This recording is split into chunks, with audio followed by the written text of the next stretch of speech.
Hello, today we're going to be talking about inflation. We're going to be talking about this question at the bottom here: evaluate the effectiveness of monetary policy in meeting government's macroeconomic policy objectives. And so we're going to talk about the UK today, a really important question because of what's been going on in the UK recently and the world as well. And the wider context is going to be very useful to get high marks in this essay.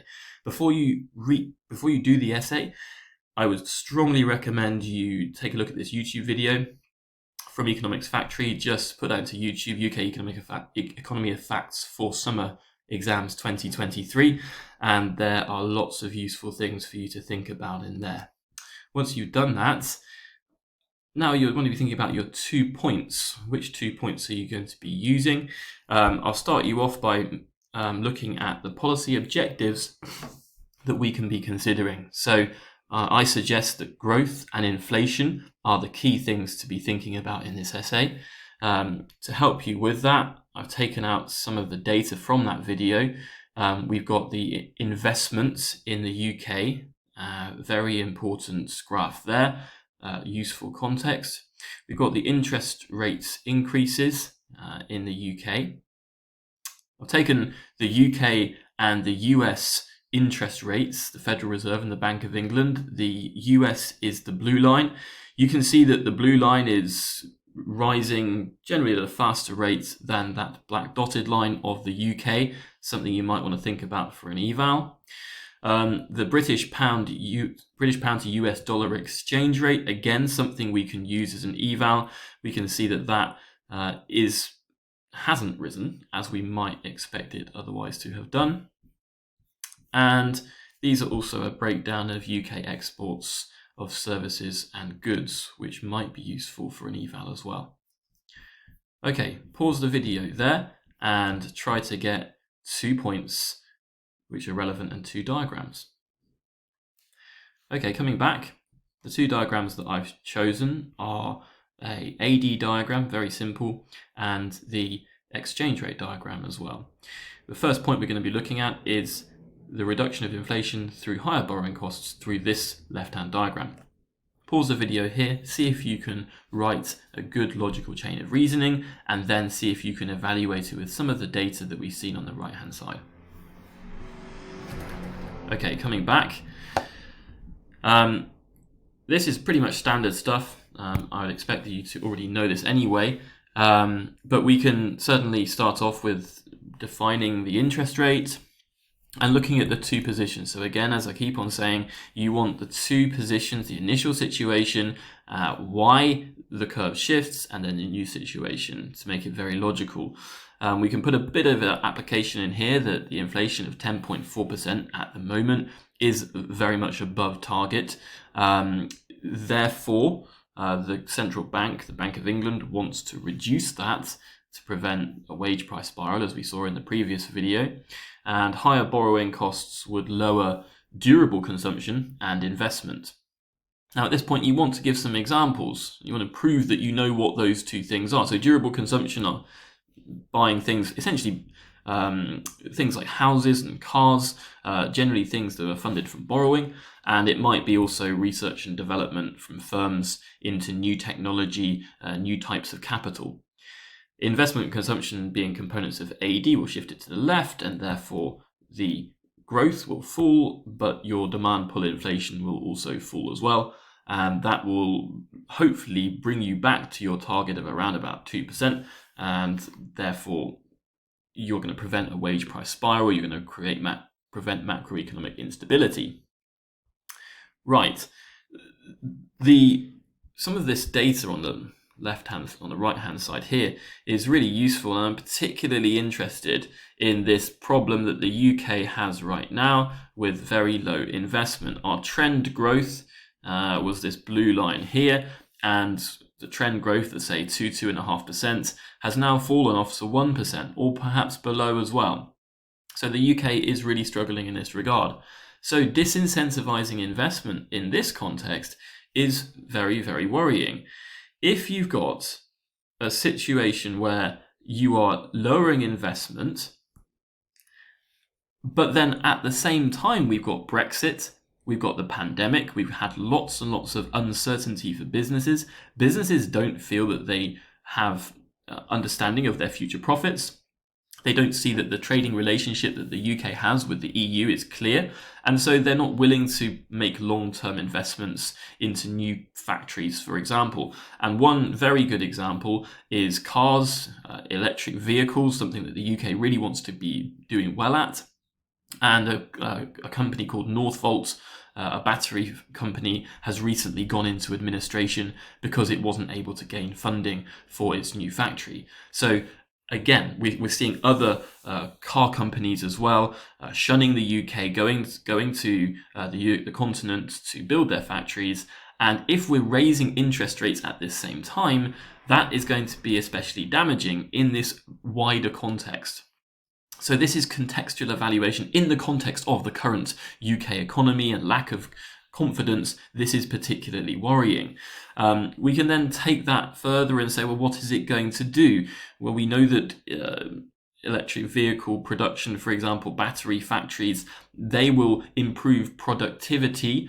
They will perhaps lower the costs of production in the future. Your unit labor costs will fall. So give some definitions of some of these key terms. Your output per hour will rise, and therefore you'll become more internationally competitive. You'll be more able to sell exports abroad if we had those things happening. Given that we don't, our international competitiveness is likely to fall, productivity will fall, hitting long-run growth.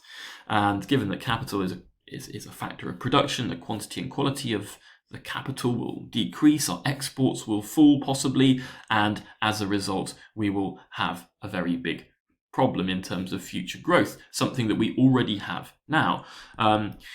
There's a further point here that you could make. Is investment interest rate elastic? Well, traditionally, when we have high rates of inflation, we have a booming economy and investors are very, very confident. Here, we're not in that situation. And actually, it's likely that investment is interest rate elastic. That is, a small increase in the interest rate will result in a proportionally larger fall in investment as a result. There is a negative relationship between those two factors. And that's just a little extra thing you might add if you wanted to really, if you had a little bit more time there. Right, next point is the reduction of inflation due to the higher exchange rate, or what we might hope to be a higher exchange rate. Pause the video, work your way through that analysis, and then think about what your evaluation would be using the diagrams on the right-hand side. Does this point actually make sense in the context of the UK and the US right now? Right, let's come back again. Again, very standard analysis here, but lots of people struggle with this point. They struggle with the idea of international savers. So again, we have our initial equilibrium, we have our new equilibrium over here as well. But the explanation of why this changes is somewhat difficult. So the interest rates in the UK rising means that the reward to saving, we're going to use saving this time, not borrowing. The reward to saving improves, it increases. Therefore, international savers, for example, savers in the US, see that the UK interest rate is higher. In order to gain the benefit of the UK interest rate, you must put your dollars into a UK bank. You can't just simply put your dollars straight in there. You have to convert them into pounds. And when you convert them into pounds, you create a demand for the UK pound. As a result, the demand for the pound shifts to the right, raising the exchange rate. This is how the argument goes from ER1 to ER2, resulting in an appreciation, and then imported factors of production will become cheaper. You can use SPICE there to help you. And that's useful because the current inflation, the majority of it that we are experiencing right now, is cost push inflation from abroad, energy and food prices, for example. So if we can raise the value of our currency, we can then counter that far more effectively, and perhaps as a result, we would be able to have a better impact on inflation. However, this impact is likely to be limited, and you might want to have a look at this diagram here and just think about why. Just think about why that might be the case. Pause for a second. You could also use this diagram here. Think about those two diagrams. How are they linked, and why is that happening? Pause it there. and we'll come back. So I'm going to argue that actually, well, the data tells us that there is a limited impact on the exchange rate. Actually, this policy would be really good, and we'll think about why in a minute. We'll go back to the PED, that it could actually be an excellent policy to use, however, it's not working. It's dependent not just on the UK interest rate, it's dependent on relative interest rates. And the problem being that if the US Federal Reserve is raising its rates at the same time, then why would US savers take their dollars and convert them into pounds if they're still getting high rates of interest in the US? The only way that they're going to do that is if there's significantly higher interest rates in the UK than there are in the US. And we can see that is just not true. Actually, it's the opposite. This blue line here clearly is rising faster than the black line throughout 2022, and the Federal Reserve has been more hawkish, or it's been more inclined to raise interest rates to battle inflation. The UK Bank of England is catching up now, or has caught up, but even so, that's not going to make a significant impact on the value of the pound. Therefore, that's going to raise the demand for the dollar. The UK pound does not appreciate against the dollar, and therefore, as we see in this diagram here, you're not seeing any significant improvement at all. Actually, other factors around here, this is the mini budget. This is Liz Truss doing her thing there. That was another factor which is actually putting the rate, the value of the pound down. So you could argue that, well, there might be appreciations against other currencies. I haven't checked the euro, but there may well be. If we have raised interest rates above the interest rate in those countries, then maybe that would happen as well. Now, this would be a good policy, possibly, because you could target cost-push inflation from abroad, while if the UK PED of exports are relatively inelastic, which they probably are because of the type of commodities that the UK is exporting, then you could have an impact on inflation while not having a particularly large impact on exports growth. You could raise the price of exports, say, by 10%, but the demand for exports would fall by 1%, for example. And then you would not see a particularly large conflict between your two macroeconomic objectives. However, unfortunately, it hasn't happened, and there are other factors which are doing that. In judgment, we can say, well, it may not be effective, and it seems as though it hasn't been. Your interest rate rises seem that there are other far bigger external factors right now which are driving inflation. It's cost push, it's not demand pull. And until those factors change, it's likely that we're just going to be managing that, preventing significantly higher rates of inflation rather than necessarily bringing it down by very much. Clearly, the UK economy right now needs some supply-side policies. We need to improve long-run growth, productivity, international competitiveness, and we are going to face difficult choices in short-run policy if these policies are not implemented. They need to be implemented now, they need to be implemented quickly, and next time we come to a situation like this, we won't have so much of a difficult choice to make.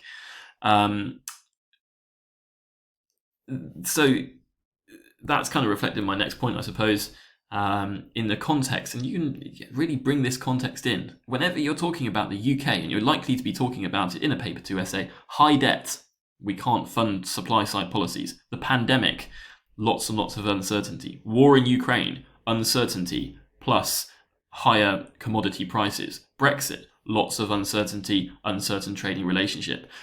All of this is pointing to low investment and low future productivity, and whatever we're doing in the short term, we're going to be really, really struggling against these far more powerful external factors, some of which have been self-made, but some of them are something that we cannot control.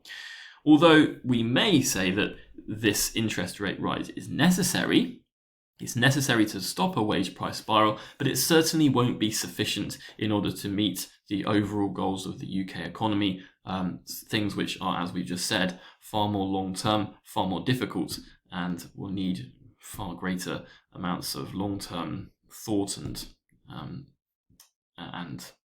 care, I suppose, in the future. Thanks for listening.